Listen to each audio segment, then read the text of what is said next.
Hello everyone, Nara బ్రాహ్మణి గారు రాజకీయాల్లోకి వస్తారా అనే చర్చలు ఎప్పటి నుంచో వస్తున్నాయి. అయితే ఇప్పుడు వాటికి పులి స్టాప్ పెట్టారనే చెప్పాలి. సో ఒకసారి ఇష్యూ మీద విశ్లేషణ తీసుకునే ప్రయత్నం చేద్దాం. ప్రస్తుతం స్టూడియోలో జర్నలిస్ట్ శేషరావు గారు ఉన్నారు.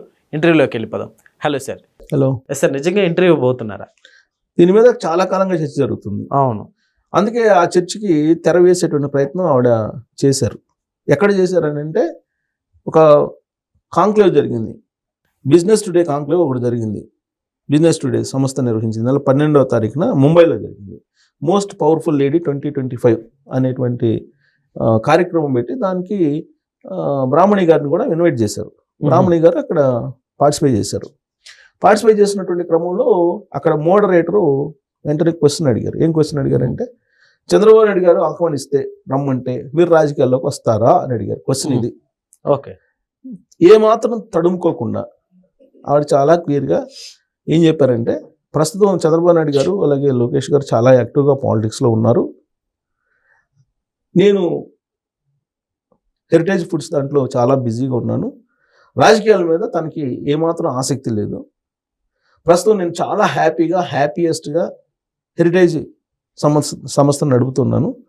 హెరిటేజ్ సంస్థ కొన్ని లక్షల మంది మహిళలకి అలాగే కొన్ని కోట్ల మంది వినియోగదారులకి సేవ చేస్తుంది. అంతకన్నా ఆనందం ఇంకోటి ఏముంటుంది? పొలిటికల్లో ఇంతకన్నా ఆనందం ఉంటుందని నేను అనుకోవట్లేదు. కాబట్టి నాకు ఫస్ట్ ప్రయారిటీ హెరిటేజ్ అని చెప్పారు. నా ఫస్ట్ ప్రయారిటీ హెరిటేజ్. కాబట్టి చంద్రబాబు నాయుడు గారు రమ్మన్నా కానీ నా ఫస్ట్ ప్రయారిటీ ఏందని చెప్తాను. ఓకే. ప్రస్తుతానికైతే ఇది చాలా క్లారిటీ. పొలిటికల్గా ఎంట్రీ కావాలని లేదా పొలిటికల్ ఆసక్తి కానీ తనకి ఏమీ లేదని చెప్పి చాలా క్లియర్గా చెప్పారు. చెప్తూ ఆవిడేమన్నారంటే, ఆరోగ్యం పట్ల, ప్రజారోగ్యం పట్ల, పరిసరాల పరిశుభ్రత పట్ల, వీటి పట్ల, ఆహార నియమాలు, వీటి పట్ల ఆసక్తి ఉంది. అవి సమాజానికి అందించి వాళ్ళని జాగృతం చేసేటువంటి కార్యక్రమాలు కూడా మేము చేస్తాము అని చెప్పారు.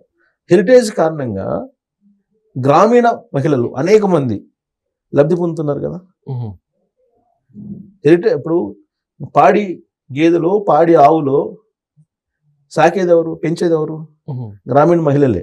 అవును సార్. గ్రామీణ మహిళలకి సంపద ఏదన్నా ఉందంటే వాళ్ళ ఓన్గా ఎక్కువ మందికి ఇదే పాడి. మరి ఈ పాడి ఇప్పుడు ఆ పాలు ఎక్కడ అమ్ముతున్నారు? ఎక్కువ హెరిటేజ్కి అమ్ముతున్నారు. మిగతా సంస్థల కంటే కూడా హెరిటేజ్ పాలు కొని వాళ్ళకు ప్రాంప్ట్గా డబ్బులు ఇస్తున్నారు. అంతకన్నా సేవ ఏముంది? అంతకన్నా సేవ మరొకటి ఉండదు కదా. అలాగే వినియోగదారులు, కొన్ని కోట్ల మంది వినియోగదారులు ఉన్నారు కదా. వినియోగదారులకి శుభ్రమైన నాణ్యమైనటువంటి పాలన అందజేస్తున్నారు కదా. ఇదంతా సర్వీసే కదా. రాజకీయాల్లో కూడా చేసేది సర్వీసే కదా. మరి అలాంటప్పుడు రాజకీయాల్లోకి వెళ్ళాల్సిన అవసరం ఏముంది అనేటువంటి యాంగిల్లో ఆవిడ మాట్లాడారు. ప్లస్ ఈ న్యూట్రిషన్ ఫుడ్ వీటన్నిటి మీద అవగాహన కలిగించాలని ఉంది. అది నేను చేస్తాను రాబోయేటువంటి రోజుల్లో అని చెప్పారు. అలాగే వీళ్ళ గ్రామీణ మహిళల పట్ల చంద్రబాబు నాయుడు గారి ఫ్యామిలీకి, నారా బ్రాహ్మణి గారి కానీ లేదంటే భువనేశ్వరి గారి కానీ ఎంత కమిట్మెంట్ ఉంది అని అంటే, ఈ మధ్యకాలంలో భువనేశ్వరి గారు నేను చదివాను, చాలా నిజంగా గ్రామీణ మహిళలకి ఆవిడ ఎంత తోడ్పాటును అందించాలని చెప్పి ప్రయత్నం చేస్తున్నారు ఆవిడ.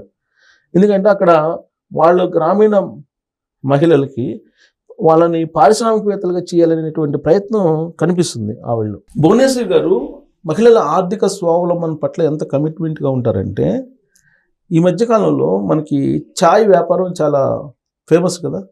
బ్రాండింగ్ అనేక టీ టైమ్ అని ఇలా చాలా మంది పెట్టి బాగా సంపాదించేశారు. ఇప్పుడు ఇక్కడ అలాంటి వ్యాపారమే వీళ్ళ చేత పెట్టేయాలని చూస్తున్నారు. ఛాయ్ రాస్తా, ఏపీ ఛాయ్ రాస్తా అని పేరు పెట్టారు. ఛాయ్ రాస్తా అని పేరు స్కీమ్. ఆ స్కీమ్ పేరు ఆంధ్రప్రదేశ్ ప్రభుత్వం ఈ ఛాయ్ రాస్తా అనేటువంటి స్కీమ్ని పెట్టింది. ఈ స్కీమ్ని డిజైన్ చేసింది భువనేశ్వరి గారు అంటారు. ఇప్పుడు భువనేశ్వరి గారు పోయి ఈ స్కీమ్ని ప్రమోట్ చేశారు. అంటే ఛాయ్ రాస్తా అంటే ఛాయ్ అమ్ముకునేటువంటి స్టాల్స్, అంటే మామూలుగా అక్కడక్కడ పెట్టి అమ్ముతుంటారు. అలా కాకుండా దానికంటూ ఒక డిజైన్ చేసేసి ఫ్రాంచైజ్, బ్రాండ్ ఉన్నప్పుడే కదా ఫ్రాంచైజ్ వచ్చేది. ఈ ఛాయ్ రాస్తాకి బ్రాండ్ క్రియేట్ చేస్తుంది ఆంధ్రప్రదేశ్ ప్రభుత్వం. క్రియేట్ చేసి దాన్ని ఫ్రాంచైజీకి ఇస్తుంది. ఎవరికి ఇస్తుందంటే మహిళలకు ఇస్తుంది. ఇచ్చి ఏం చేస్తుందంటే దాంట్లో gas less electric tea machines ఇస్తారు. గ్యాస్ లేనటువంటి ఎలక్ట్రిక్ టీ మెషిన్స్, టీ తయారు చేసిన మెషిన్స్ ఇస్తారు. తర్వాత నెలకు 15 నుంచి 30,000 ఆదాయం వచ్చేటువంటి అవకాశం ఉండేలాగా ఏర్పాటు చేస్తుంది ప్రభుత్వమే ఈ ఛాయ్ రాస్తా కార్యక్రమంలో. ఇదంతా కూడా మెప్మా ఉచిత శిక్షణ ఇస్తుంది. అది పెట్టడానికి స్టాల్కి అవసరమైనటువంటి రుణాన్ని బ్యాంకు రుణం ఇప్పిస్తున్నారు. దాంట్లో మళ్ళీ ప్రభుత్వ సబ్సిడీ కూడా ఉంది.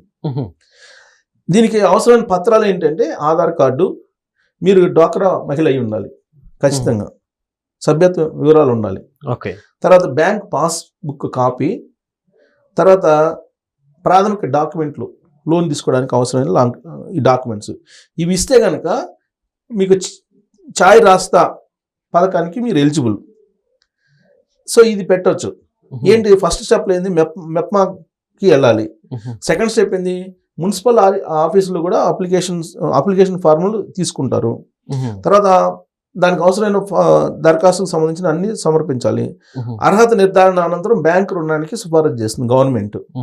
సో శిక్షణ పూర్తయిన తర్వాత టీ కియోస్కో ఏర్పాటు చేస్తారు. ఇది